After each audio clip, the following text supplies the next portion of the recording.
Welcome, and thank you for joining this On Aging conversation. My name is Aman Fazal. I'm the coordinator for emergency response and partnerships at United Way, British Columbia, and I'm tagging in for my colleague Barbara McMillan, provincial community engagement coordinator for United Way, British Columbia's Healthy Aging team. I'd like to start by acknowledging and expressing appreciation for the opportunity to live, work, and gather on the traditional ancestral territories of all First Nations in this land we now call Canada. On Aging Conversations is a collaboration between Healthy Aging Core and Help Age Canada. If you missed earlier episodes, you can find them on Apple or Anchor Podcasts, on YouTube, and on Healthy Aging Core Canada, the national knowledge hub connecting agencies that support and advance independent living for older Canadians. And the lineup of On Aging speakers on Core and links to the recordings, along with a lot of other interesting and useful information, can be delivered to your inbox if you're signed up for the twice monthly Core e-newsletter on www.healthyagingcore.ca. In our work with Core, Help Age, and the extraordinary network of community-based seniors serving agencies, volunteers, and professionals across Canada, we are privileged to encounter many thought leaders and innovators in the field of healthy aging. And so On Aging Conversations was launched to bring some of these ideas, innovations, and perspectives to a wider audience. And that's it, a 30-minute conversation with a featured guest providing healthy aging information, ideas, and inspiration every 2 weeks. And now I'll turn it over to Gregor Snedden, CEO of Help Age Canada, your host for On Aging. Thanks, Aman, and welcome everyone. Help Age Canada supports community-based initiatives through its partnerships across Canada and abroad to improve the lives of older persons and their communities. And today I'm thrilled to welcome Dr. Shannon Jarrott. Shannon Jarrett is a professor of social work at The Ohio State University. Her research focuses on intergenerational community building strategies. She's trained as a gerontologist, and Dr. Jarrett has studied community-based services, therapeutic programming, and research strategies involving a wide range of youth and older adults possessing diverse strengths and needs such as chronic disease and disability. Dr. Jarrett collaborates extensively with students, practitioners, and researchers across diverse disciplines and has contributed to the United Nations, NIH, USDA, and international efforts to promote developmental theory, research, and practice. Welcome to On Aging, Shannon. Thanks, Gregor. I'm glad to be here. I think this is the first time we've actually had someone down there from across the border in the land of the brave. And so you are there in Columbus, Ohio, isn't that right? That's correct. And I do have some Canadian roots. Oh, do tell. Well, actually, the reason that I do what I do is because of my relationship with my grandmother, who is from Edmonton. And so I had a really important road trip with her when I turned 16. She was in the routine of going to Edmonton during the summers, staying with her sister, and I drove with her. Let's see, she would have been, I think, 81 at the time. I drove with her and her niece from Edmonton out to Vancouver. It was the year of the Grand Expo in Vancouver, and we had a really lovely, lovely time. Wow, that's fantastic. Well, how did you get where you are now? Tell us just a little bit about yourself, your journey into social work, gerontology, and intergenerational work in particular. What's the thread there? Well, probably like a lot of us, that relationship I had with my grandmother was really close, and she provided a lot of care to me and my sister when we were young. My dad was in the Navy, and so he was overseas 6 months at a time, and my mom was working, and so she needed help, and my grandmother provided it.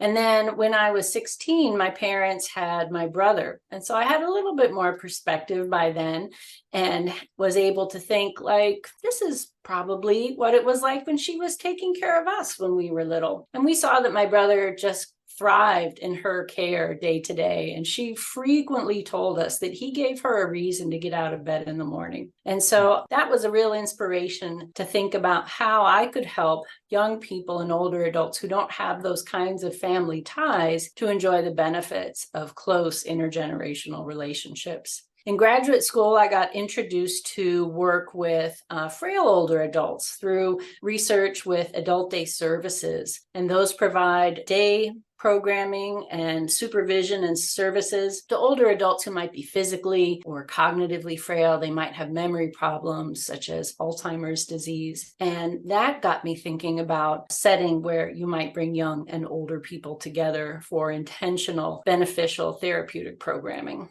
It's always been something that I've always observed. I can't remember who really stated this for me, so I can't claim it as my own. But in our society in Canada, where in many ways the religious community, like church life, which is kind of now, it's receding generally in most parts, many places in Canada. And somebody pointed out it's the last intergenerational institution where you have all these intergenerational people, different ages, gathered together, sharing shoulder to shoulder, living together, participating.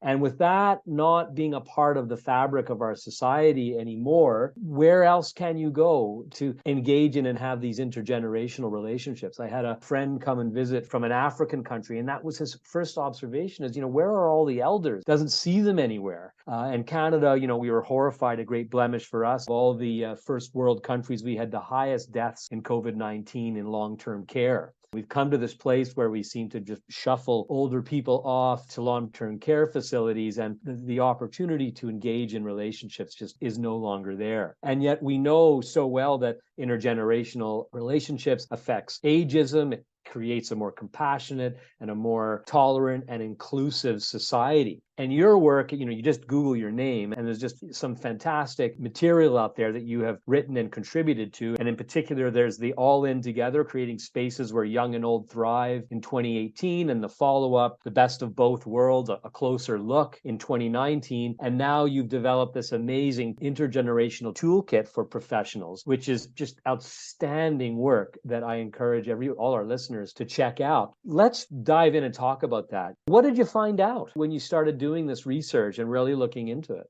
Sure. It's really quite a paradox, this description you offer of not seeing older adults in places where you see young people, because at the same time, with life expectancies generally increasing, they're actually starting to go down a little bit in the US right now. People have got more and more years in which to enjoy and to engage in intergenerational relationships. But sometimes we make it really hard for those different age groups to get together. When I first started my work, my concentration was on the young and older people at the center of the programming. And while that makes sense at some level, it neglected to take into account how important the people and the environment surrounding those young and older people are on the success of that interaction. And so, for example, in early programming that I did, I have a really clear memory of a teacher who came over with the children to the adult day services program, standing in the back of the room up against the wall, looking really uncomfortable in that space. And it occurred to me, why shouldn't she be uncomfortable in this space? She's trained to work with young children. She doesn't have training about what to expect when interacting with adults who might have significant physical limitations or who might be dealing with Alzheimer's or other types of dementia. And that was such an important lesson for me because it clued me into the importance of preparing the physical environment and the social environment so that everything surrounding those young and older people when they came together was in a situation where you could anticipate success and support people who were prepared to attend to the needs, the interests of the younger and older people. And so that's where a lot of my work has gone. So the toolkit that you're making reference to, it encompasses a culmination of a lot of different studies where I worked really hard with colleagues to watch what were activity leaders or practitioners doing in the intergenerational context that contributed to higher levels of interaction and to positive interaction. And sometimes were there things they might do that might detract from the quality or the amount of interaction that took place. For example, I visited one adult day center that had a childcare on site, and those kids and older people got together all the time. They had an activities director who really wanted to be a performer, I think. And so when she brought the young and older people together, the appropriate thing for the kids and the seniors to do was to sit quietly and listen to her sing or play her guitar. And that was not helping to facilitate interaction, even if it was something that they all enjoyed. Right, of course. We had some programs in Canada. We operate a number of different programs, and we have experimented with some intergenerational work, particularly around digital literacy, where you have a younger person teaching or coaching an older person. And I have to be honest that it has had mixed success, and that sometimes older people will feel alienated or struggle sometimes connecting with that younger adult to receive that information. And there can be better results learning from peer, someone their own age. Of course, we didn't have the level of expertise that you would be bringing. What creates the right space or the right milieu for positive intergenerational relationship? Sure, I can talk to you about a couple of the different themes and what we found is particularly important. And one thing is to recognize the value of getting your professionals together to share in planning for the programming. It's really common that you've got young people coming in from one type of program or a school or a youth group or a choir or girls club and a leader from the program that the older adults are coming from. Might be a volunteer program, a church, or a residence. And they have got specialized knowledge and training. They ought to share that energy and that expertise, the knowledge they have of their participants to co-create their plan for programming. And as they're able, they should involve the older adults and young people too. That increases the investment and the chance that people are going to want to participate, and that it's going to be age appropriate and that it's going to be ability appropriate for the young and older people.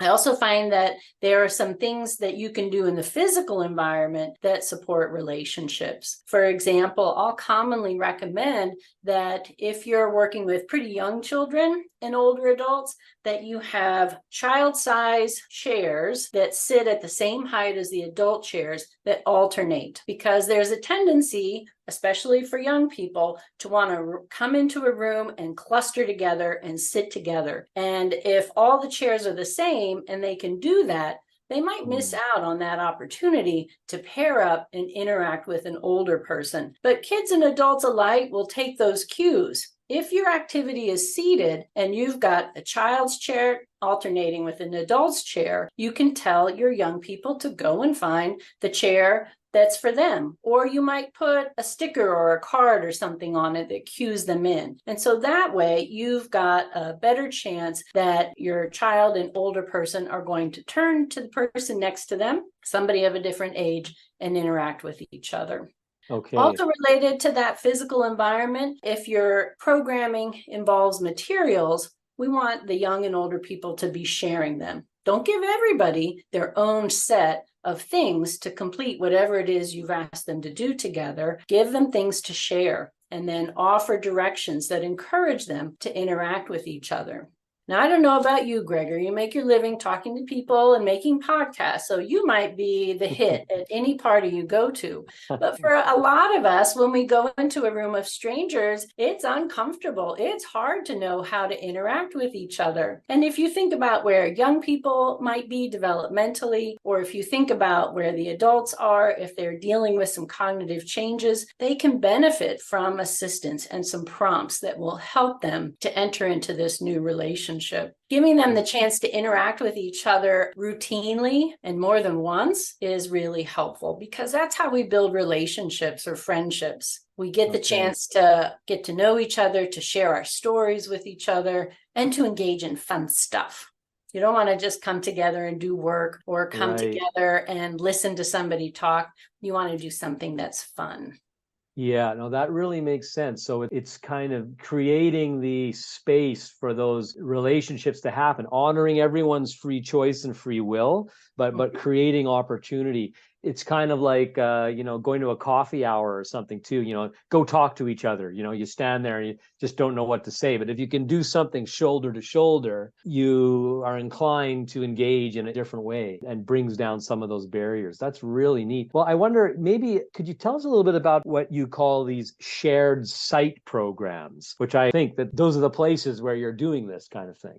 Yes, I'll tell you what shared spaces are, and I'll tell you that I think the practices that we're recommending also work with programs that are intergenerational, but maybe don't have everybody already in the same building or in the same set of buildings. So technically, a shared space is a single building or maybe a campus where young and older people are receiving services at the same time. Really often, each age group has got its own space. They don't spend all day together. That's hard on young and older people, but they have opportunities to come together, whether it's in the older adults activity space or the young people's space, and they routinely have intentional opportunities to interact with each other. In the US, and based on that survey, whose results were reported in that study that I did a couple of years ago that you referenced, Creating Spaces Where Young and Old Thrive, most of the programs you'll find that meet that qualification or definition of shared space, they're going to be nursing homes or residential care programs for older people that also have a child care center on site. Other types of programs might be adult day services